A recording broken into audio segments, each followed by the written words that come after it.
Hello, this is Brenda Green, and I'd like to welcome you to Living in the Go. The presentation that I'm doing for you today, I titled it Babylonians, Financial Gurus? Oh yeah. I read this wonderful book by George S. Clausen. It's called The Richest Man in Babylon. Now, this book was written back in 1927, so it's been around for a long time. Some of you may even have heard of it before. I'm just late to the party. What made me enjoy this short read was the simplicity of the book. They are charming stories to amuse, and they're so easy to understand the true meaning of them. It's actually a way for you to reinforce the things that you already know, and then sometimes just a reminder that these are the things that you should be doing. So let's get started. Now, the topics that I want to cover, again, these are short too. Ancient wealth building that works today. So what they were doing back in the past are things that are certainly relevant for today. Basic principles to live by then and now, and the cure for a lean purse. And that phrase, if you read the book, you'll know what it means. So let's talk about ancient wealth. The Babylonians were creating all their wealth more than 8,000 years before Christ was even born. Their prosperity lessons were left behind on clay tablets for the world to discover and use. It gives principles to live by to be financially secure, and it is so doable.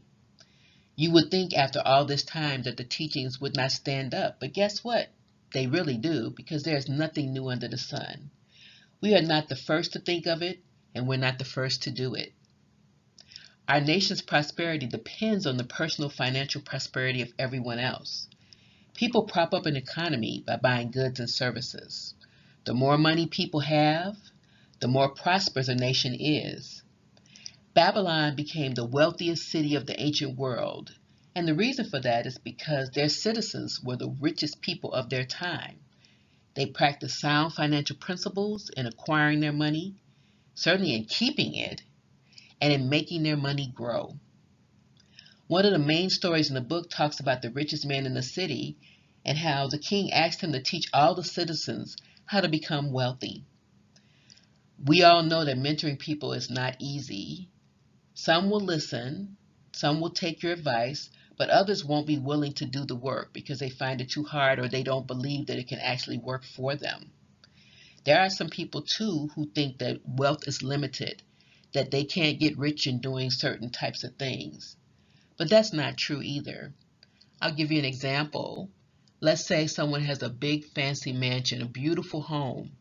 Well, guess what? The person who built that home can also become wealthy because they're giving services. And the person who built that home had to buy their goods from a builder. So maybe the lumber, the equipment to do the house. So the person who provided those services, they get paid as well.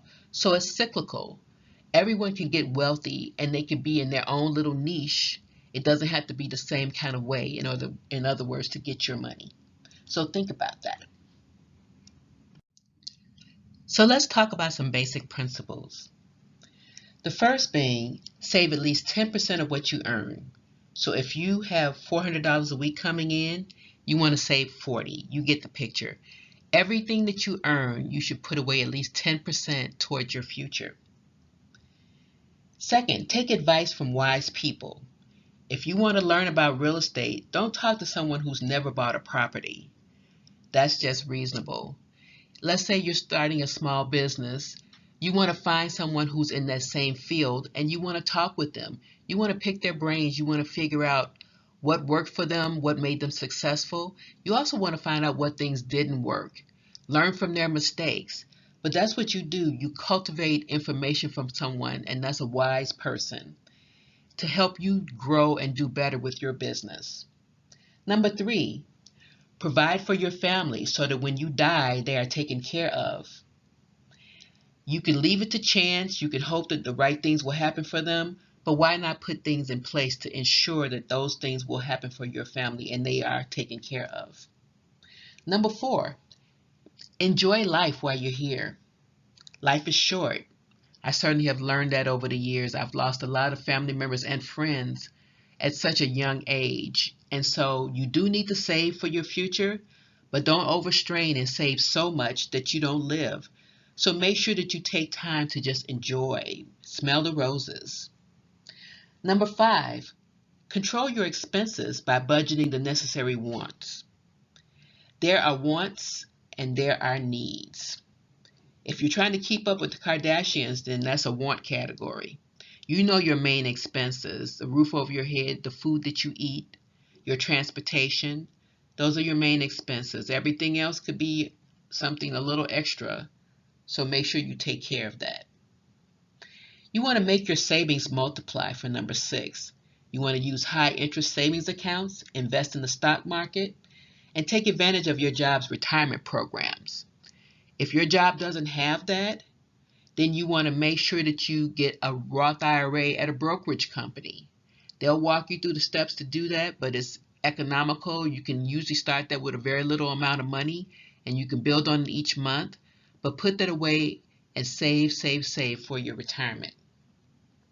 Number 7, guard your money from risky ventures. So what do I mean by that? There's always some person out there with some great deal, and they might come to you to invest in that.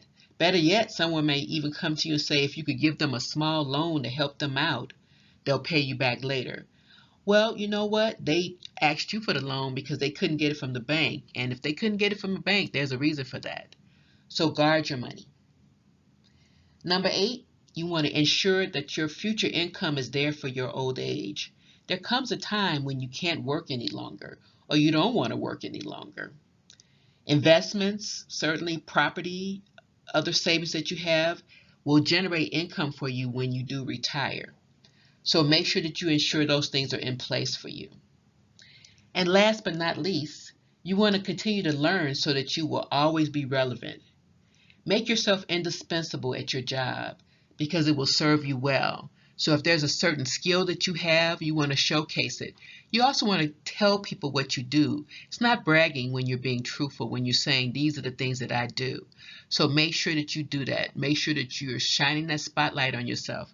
Because again, you're indispensable. People know what you do, they respect what you do, and they feel like they need your services.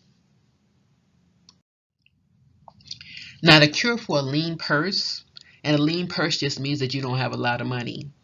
That's one of the phrases that they use in the book, and they talk about how to grow your lean purse. Well, if you do the principles that I just talked about, those are cures for a lean purse. But let me add to that. So it's better to be a little cautious than to have great regret. So in other words, if something comes to you, someone has some information for you, you want to research it. You certainly want to research how you invest your money. You don't want to just put it anywhere and hope for the best. I'm not saying you have to watch it every day, but do a little research so you know what you're investing in and let it sit and grow. If you do the research, then you won't have any major regrets about that. The next thing is to take advantage of opportunities. And actually, I'm going to combine that with the next one. Do not let procrastination be your friend. A few years ago, I missed out on an opportunity. I live in a large city where parking is at a premium and it's pretty costly. People need parking and they are willing to pay for it. And an opportunity was presented where I could buy a parking space. Actually, there were a couple of them up for auction. I waited too long. I was thinking, oh, I don't want to spend that $3,000 for the parking space. Well, the day came and went for the auction, and I missed out on the opportunity. And there were 6 parking spots available, and they were snapped up pretty quickly. Now, the reality is that people will pay up to $300 a month for a parking space. If I had bought that space for the $3,000, I would have made my money back so quickly and continued to have revenue for as long as I owned the spot. So that was a missed opportunity on my part and a lot of procrastination.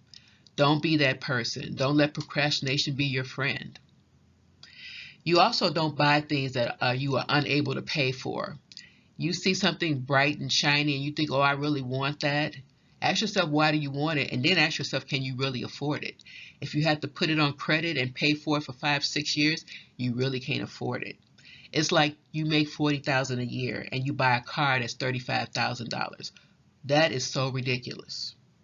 It doesn't make any sense, and you really can't afford it. So don't buy things that you're not able to pay for.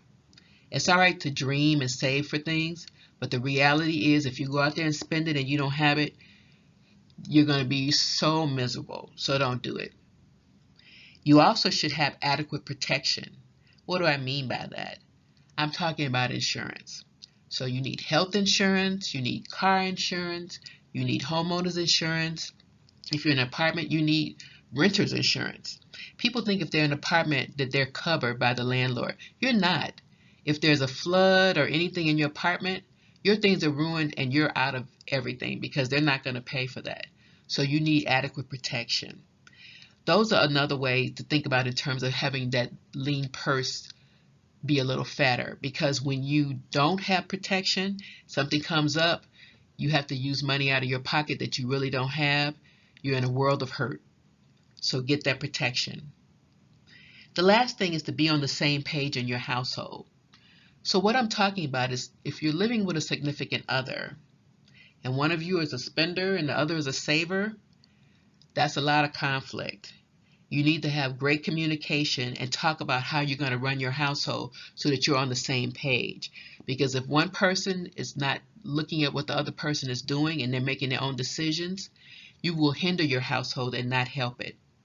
So try to talk, try to be on the same page. Try to understand what each other's goals are so you can meet in the middle and figure out a way to work those things out. So those are just some additional things that I think would help you in terms of making sure that you don't have a lean purse. So as always, I want to thank you for your time and your attention. This was just a short little blurb that I wanted to talk to you all about because I really think reinforcing the messages of how we live our lives, the things that we do to be financially secure are so important. And again, I'm spreading the message because I want to spread a movement. I want people to have wonderful, successful, financially secure lives. And we do that one step at a time. We help each other. We reinforce the messages. And I hope this helps you. It's a great little read. I got it from the library. Go try it out. Read it. See if you like it. I liked it so much I even bought the book on Amazon. And it was a used book, so I spent $6 for it. But it was a good $6. So again, thank you. Have a fabulous day. If you like this message or anything that I'm talking about, please subscribe and tell your friends. Have a great day.